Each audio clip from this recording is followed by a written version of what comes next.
எனக்கு பின்னாடி ஒரு கோயில் தெரியுதா உங்களுக்கு?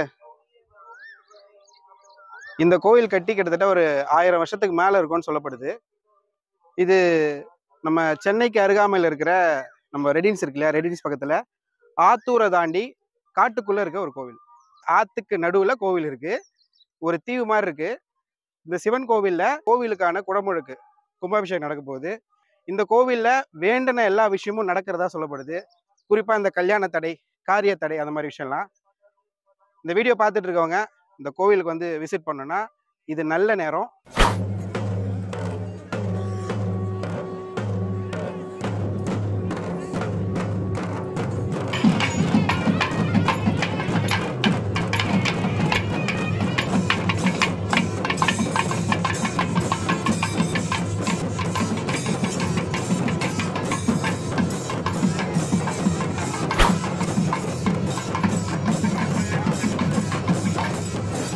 எங்க குடும்பம் ராயபுரத்துல இருந்து வருது. இது இந்த கோயில் வந்து எங்க தாத்தா காலத்துல இருந்து பத்மநாபன் சொல்லிட்டு எங்க தாத்தா பத்மநாபன் தேவகி அம்மா. எங்க தாத்தா காலத்துல இது என் சித்தி எல்லாம் சின்ன குழந்தையா இருக்கும்போது அங்க இருந்து ரோடு எல்லாம் இருக்காது, ஜீப்ல ஏறி இந்த கோயில்ல வந்து கரண்ட் எல்லாம் இருக்காது. எப்படியும் ஒரு 50-60 வருஷம் முன்னால இருந்து இங்க வந்துட்டு இருக்காங்க. அதே எங்க தாத்தா முடிஞ்சு எங்க மாமா எல்லாம் பண்ணி இப்ப நாங்க எல்லாரும் சேர்ந்து இப்ப பண்றோம். எங்களுக்கு இந்த கோயில் மேல எப்படி நம்பிக்கைன்னா, இவரு ரொம்ப எல்லா விஷயத்திலயும் நம்ம என்ன மனசுல நினைக்கிறோமோ அது நடத்தி கொடுப்பாரு. எல்லா விஷயமும் நடத்தி கொடுப்பாரு. அதனால கைவிட மாட்டாரு. அந்த ஒரு நம்பிக்கை வந்து இருக்கு. பெரிய அண்ணன் தான் அவங்க இது போட்டாரு, கொடிமரம். பெரிய எங்க பெரிய மாமா எங்க குடும்பத்துல தான் பண்ணது. இன்னைக்கு அண்ணா 97-98 வாக்குல வந்து கும்பாபிஷேகம் நடந்தது. அப்ப நான்லாம் சின்ன பொண்ணு. அப்ப நான்லாம் வந்து பாட்டி கையை பிடிச்சு வந்த ஞாபகம் இருக்கு. பாட்டியை தூக்கிட்டு வருவாங்க, நடக்க முடியாது. இப்ப வந்து நான் நல்ல நாங்கெல்லாம் வந்து எல்லாரும் பசங்க எல்லாம் பெருசாகி என்னோட குழந்தைங்களோட சேர்ந்து எல்லாரும் வர்றது வந்து ரொம்ப சந்தோஷமான விஷயமா இருக்கு. எல்லாரும் வாங்க, வந்தா ரொம்ப நல்ல உங்களுக்கு பலன் கிடைக்கும். ஓம் நமோ நமோ நமச்சிவாய, ஓலிங்க நமச்சிவாய, ஓதி வைத்த என் குருவே, ஒரு காலம் நான் மறவே, கற்பித்த என் குருவே, கணநாதா உன் பாதம் சரணம் சரணம் ஐயா. அரகரா என்ற சத்தம் ஆதி கைலாயம் கேட்கும், சிவசிவா என்ற சத்தம் சிவகைலாயம் கேட்கும். ஆண்முடி பெண்முடி 61,000 கொடிமுடி உன் கையில் அடைத்து வைப்பாய், எங்கள் ஆதி பரமேஸ்வரா உன் பாதம் சரணம் சரணம் ஐயா.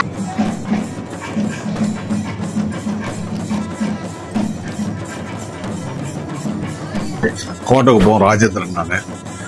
நான் இப்போ வந்து அண்ணாநகரில் இருக்கேன். காலங்காலமாக எங்கள் பெரியவருங்க எங்கள் குடும்பத்தார் எல்லாருமே பூர்வீகமாக கொண்டது இது. இந்த கோயில் புண்ணியகோட்டீஸ்வரர் கோயில் நம்ம தமிழ்நாட்டிலேயே புண்ணியகோட்டீஸ்வரர் கோயில் இந்த ஒரு கோயில் தான் இருக்குது.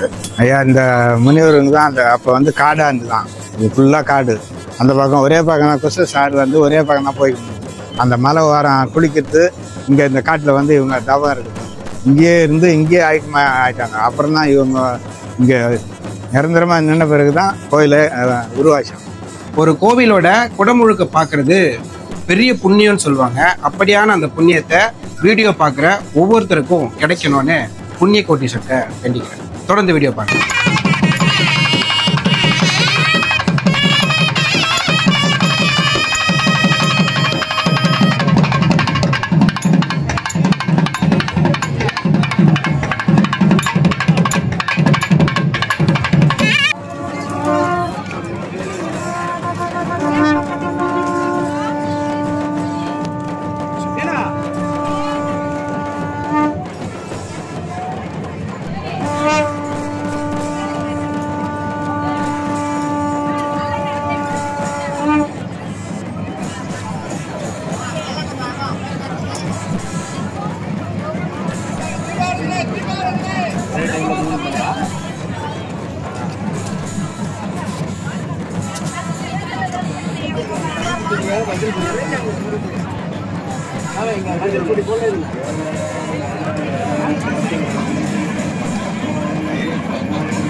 இந்த ஊர் பேர் வந்து கோட்டைக்குப்பை கிராமம். கோட்டைக்குப்பைன்ற பேர் வர்றதுக்கு காரணம் வந்து அந்த காலத்தில் வந்து இது வந்து ஃபாரஸ்டாக இன்னைக்கு ஃபாரஸ்டாக இருக்கிறது வந்து அன்றைக்கி வந்து கோட்டையாக விஜயநகர பேரரசுக்கு உட்பட்டு இருந்தது. அதனால தான் இந்த ஊர் பேர் வந்து கோட்டைக்குப்பை கிராமன்றது. இது வந்து ஆவடியார் வந்து எல்லா கோயிலையும் சதுர ரவுண்டு வடிவில் இருக்கும், இங்கே சதுர வடிவில் இருக்கும். இது வந்து ஒரு விசேஷமானது. அதே மாதிரி வந்து பார்த்தீங்கன்னாக்கா அவங்க சிறிது காலம் வந்து அவங்களோட சாலை யாத்திரையை அவங்க தொடர்ந்து போயிட்டாங்க. அதுக்கப்புறம் காலங்கள் மாறிக்கொண்டு வருது. காலங்கள் மாறிக்கொண்டு வரும்போது விஜயநகர பேரரசுக்கு உட்பட்டு வருது இந்த பகுதி. அவங்களோட கோட்டை தான் இது கோட்டை, இது குப்பம் அப்படின்னு சொல்லப்படுது.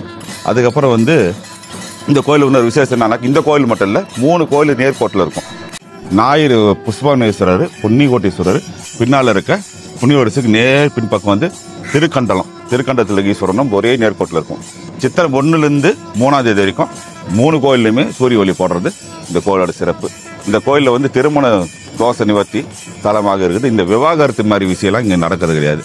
அது விஷய தஞ்சுக்கள் வந்து தீங்கு ஏற்பட்டு இது வரைக்கும் யாரும் இங்கே இறந்ததா சொல்லப்படலை. பாம்பு, தேள் இது மாதிரி விஷய ஜந்துக்கள் தீங்கு கிடையாது. இது மாதிரி புத்திரபாகியம் இது மாதிரி இதுக்கெல்லாம் வந்து விசேஷமான ஸ்தலம்.